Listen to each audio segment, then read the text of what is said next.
What's up, guys? It's your girl, Lady Pelvic of Pelvic Gaming. Today, we're talking about Alliance Alive. Originally a 3DS title released March 27, 2018. But then, fast forward a year later, October 8th, 2019, we got it on the Switch. It's also available for PS4, but I'm talking about the Switch today. So, a relatively recent game. It does have most of the staff of the pitiful excuse of a game, Legend of Legacy, which they used to drastically improve upon Alliance Alive. And they did. They so did. And before we begin, special thanks to KJ Knowlton for gifting me this game. Alliance Alive starts off 1,000 years ago, showcasing the Great Barrier turning the sky purple and dark rings rippling throughout. The realms are split up and governed by demons, which rule beastkind, which rule humanity, which lies at the bottom of the food chain. The objective is to create an alliance to relieve the dark current by destroying ether gears and win back humanity's clear blue sky. The name of the game is plainly written as you're Galil, working for Wyatt, the leader of a resistance group, the Night Ravens. Your goal is to make an alliance with other guilds and keep it alive, baby, using the power of numbers to overthrow, or perhaps recruit, demons and beast kind. A journey about all walks of life, overcoming all odds, showcasing incredible determination and will to live a free life.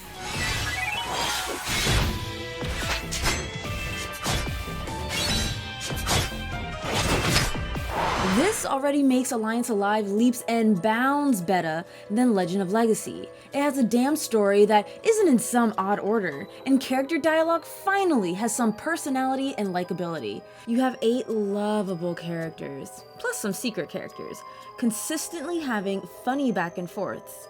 This cast really brings this game together, each member contributing to this game's story in a unique or humorous way. And while this game seems to have a lighthearted tone, the underlying themes can get pretty heavy with racism and even suicide. When you think it's a cute and laid-back JRPG, it just throws some unexpected realness at you.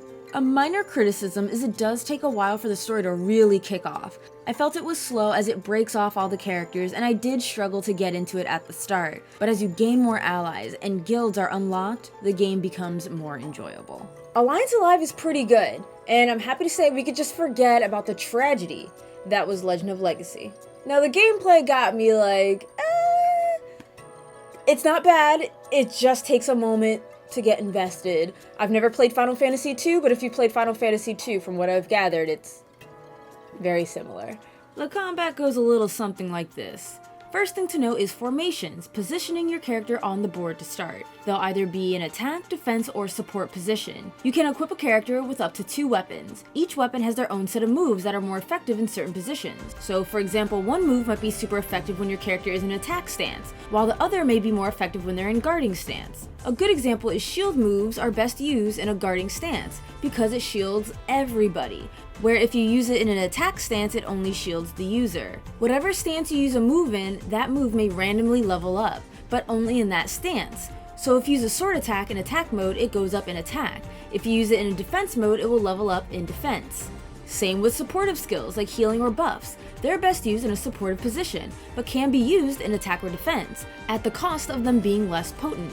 There's also igniting, a gauge that slowly fills when you're attacked, or a party member dies. You can perform a super move, but at the cost of breaking your weapon, making it unusable until you fix it. So after you win, you'll see a record showing all the new moves, money, talent points, and stat bonuses you receive. A few things. 1. There's no traditional leveling up system. You get stat bonuses, which are HP or SP, and they happen randomly.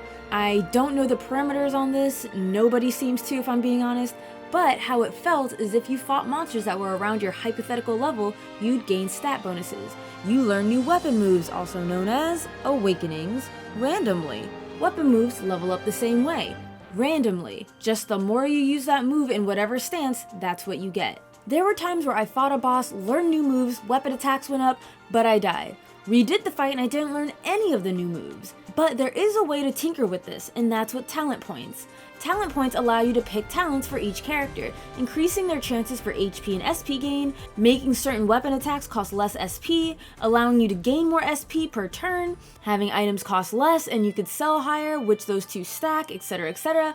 These are crucial. And although they offer a meager olive branch of chaining enemies together for more TP, It just never feels like enough.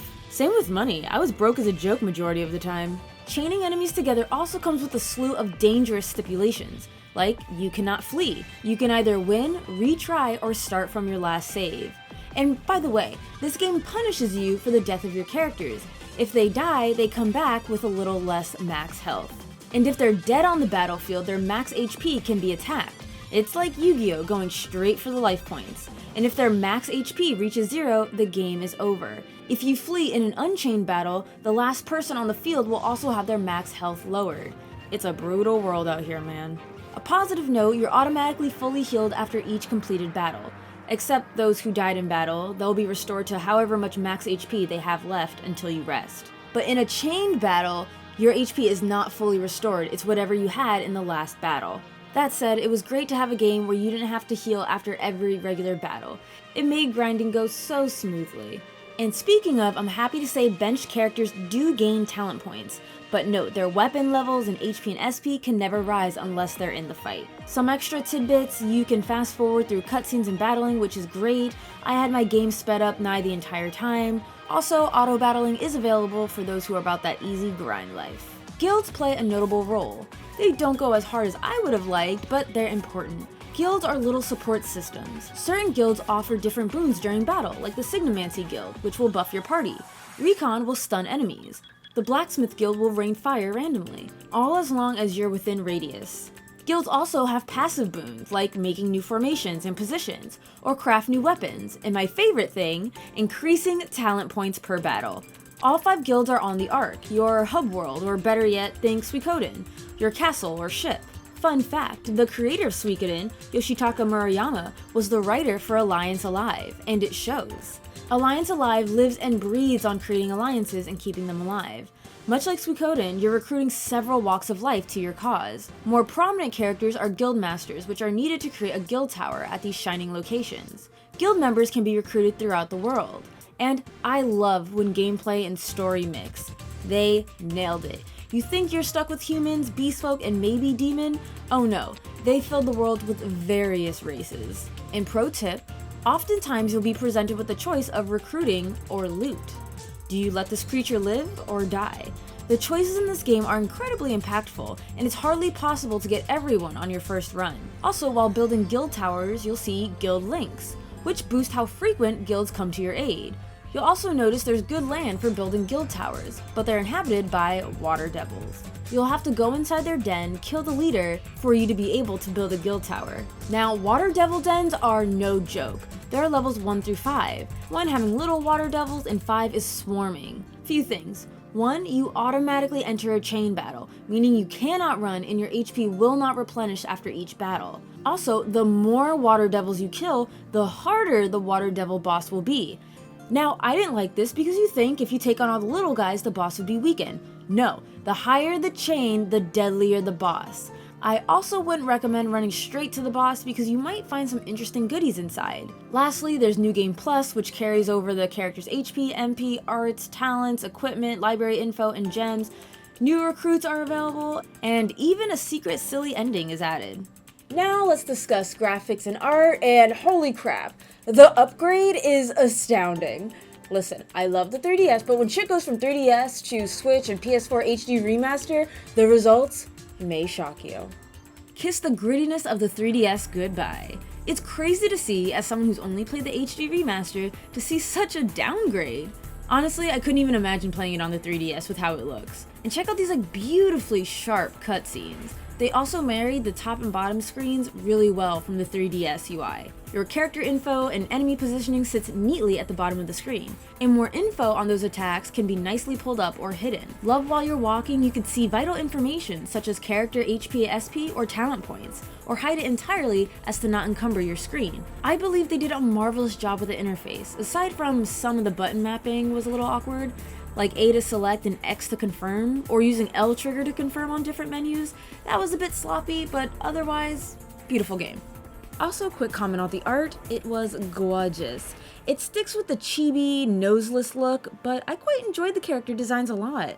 I believe each design complemented and conveyed the character's personality. The demon designs are also beautiful. Grossa, my no-nonsense, law-abiding demon, and Rouge, the demon with that psychotic look in his eyes. Ugh. Now the music, listen, I gotta be honest, this OST didn't do much for me. Listening to it solo, for whatever reason, I appreciated it a lot more. I know y'all gonna roast me for not enjoying composition by Masashi Hamauzu. He's the gentleman behind Final Fantasy XIII, which I've heard nothing but praise for the music. Also did Legend of Legacy. I don't know, maybe something's wrong with me. I genuinely enjoy more upbeat sounding tracks rather than relaxing ones. So I think when the entire game turned out to be very easy on the ears, I was like, oh, okay.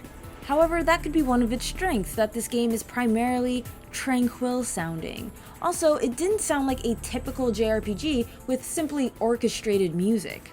That said, this game meets the JRPG standard of different world music, battle themes, boss battle themes, etc. It's a very mellow and relaxing soundtrack. While I was researching, I saw that Hamauzu used his trademark style of merging orchestral and synthetic elements to portray multiple emotions and feelings in a single piece of music.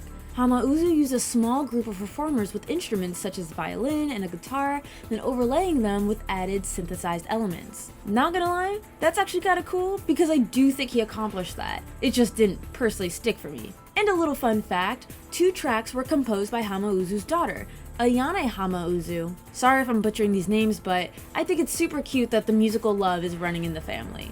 A quick critique before I get to my favorite track is the cutscenes felt like they needed voice acting. It felt kind of awkward just reading these expressive characters.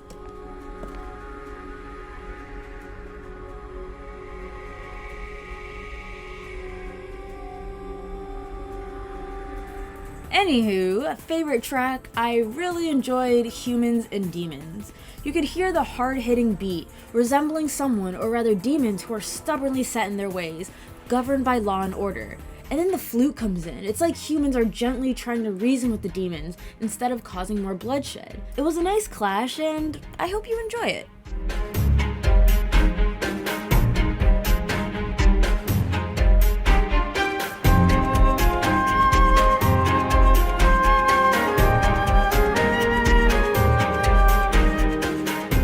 Alive went to like a 6 or 7 for me, to like an 8.5. I think it takes a minute to get the ball rolling to understand the gameplay. It's kind of weird. It also took a while to get into the intricacies of guild building. I do think it needs severe money balancing and to be a little less greedy with TP, not to be confused with toilet paper, which people also need to stop being greedy with. But where Alliance Alive shines is the story, the classic tale of people of all walks of life coming together to defeat a common evil.